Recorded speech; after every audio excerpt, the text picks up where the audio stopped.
कराची में सिंध पुलिस जी कैंटीन रिगे अरसे का बंद है। इन हवाले से वीडियो लिंक ते मौजूद है। कराची में धरती न्यूज़ रिपोर्टर इसाक सरकी। जी इसाक।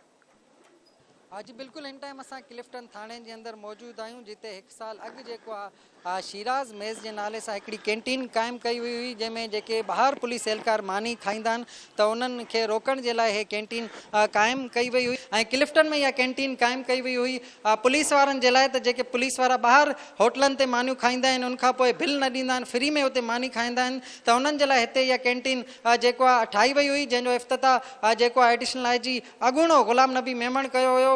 जेको हाणे मौजूदा आई जी आहे त हिन कैंटीन जी हालत ॾिसी करे जेको ईअं ई लॻे थो त हे कैंटीन न बल्कि को भूत बंगला आहे। ऐं अक्सर वाक़ियो ॾिसण में ईंदो हुयो त पुलिस एहलकार जेके ॿाहिरि मानी खाईंदा हुयो होटलनि ते बिल न ॾींदा हुयो जंहिंजे करे मसइलो थींदो हुयो।